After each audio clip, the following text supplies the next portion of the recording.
Voici un prisonnier qui fait visiter l'intérieur de sa cellule en France. Regardez ces...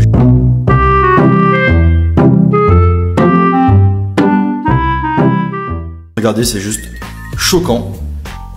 Je sais pas du tout quoi on pensait. Alors, il faudrait déjà penser à se taire, parce qu'en fait, là, tu as commencé en disant regardez une cellule en France. Alors, je sais pas qui t'es avec ton contenu qui sert à rien, mais alors déjà, c'est pas en France.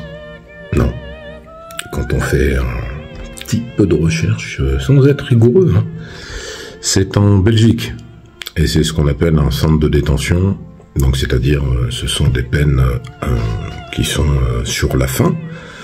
Et donc, c'est un centre de détention, voilà, c'est en Belgique. Je rappelle qu'en France, quand même, hein, il faut le préciser, la France est condamnée très régulièrement par la Cour européenne pour ses conditions de détention. Vous pouvez, si vous voulez, avoir tous les fantasmes sur les prisons en France, parce qu'il a dit que c'était en France, mais les friteuses, il n'y en a pas dans les prisons françaises. Il y a des plaques. Alors, on va dire, ah, pourquoi ils ont des plaques? Bah, c'est tout simplement, en fait, que l'administration pénitentiaire doit s'adapter, parce que pouvoir réchauffer son repas est un droit.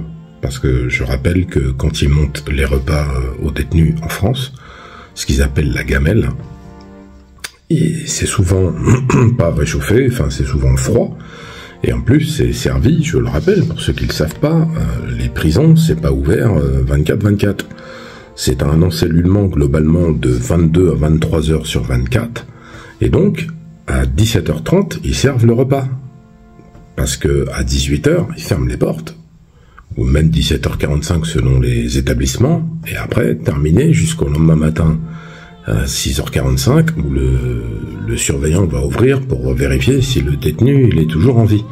Donc, ce qui veut dire que si le détenu, la personne qui est enfermée, prend son repas à 17h45, alors déjà le repas en général il est pas très chaud, mais voilà, bon bref, tout ça pour vous dire que c'est en fait la loi au niveau des conditions de détention, le travail aussi d'une association qui s'appelle l'OIP, l'Observatoire international des prisons, etc., le contrôleur des droits, ouais, qu'on poussait pour que, et c'est pas toutes les prisons, vous voyez la prison de la Santé par exemple, qui a été réaménagée avec des travaux, là il y a une plaque à l'intérieur, sinon les détenus doivent acheter la plaque, ils l'achètent, voilà, c'est une plaque en plus qui dans le commerce va coûter par exemple 15 €, ils la vendent 60, voilà, tout se vend en prison, c'est-à-dire l'administration pénitentiaire vend tout ce qu'il y a dans une cellule.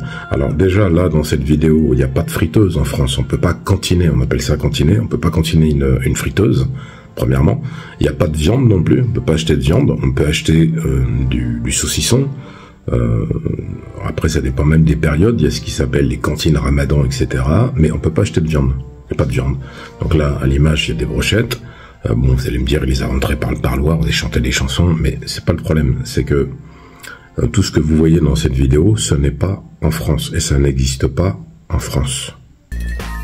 Non mais regardez le luxe. On dirait clairement une chambre d'hôtel. Il y a littéralement des LED. C'est un truc de fou. Dites-moi dans les commentaires ce que vous en pensez. La télé, la PS5.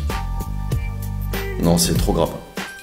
Après, là, il nous dit, vous vous rendez compte, il y a des LED, c'est un hôtel, etc. Bon, je sais pas dans quel hôtel tu vas, mon garçon. On va pas dans les mêmes, hein, je veux dire, quand tu pars en vacances quelque part, hein, c'est pas comme ça l'hôtel. Ou alors là, tu vas dans des hôtels de passe ou des hôtels pour te faire enlever les organes, hein, ces hôtels-là. Donc, et je rappelle en plus que si on veut aller dans ce raisonnement-là, parce que j'ai été voir les commentaires, il y en a qui ont marqué juste du pain et de l'eau, ça suffit, c'est ce qu'il faut, etc. Alors déjà, je rappelle qu'en France, vous pouvez aller en prison, en détention, pour absolument tous les motifs. Faut pas vous dire, prison veut dire culpabilité. Il y a, je crois aujourd'hui, j'ai pas le chiffre en tête, mais on est à plus de 77 000 détenus. Il y en a quasiment 30 000 de mémoire, qui sont ce qu'on appelle en mandat de dépôt, qui sont en attente de jugement. C'est-à-dire qu'en fait, ils ont été mis en examen, ils sont présumés innocents. Vous avez l'affaire d'Outreau qui est emblématique, par exemple, qui est emblématique de la justice française.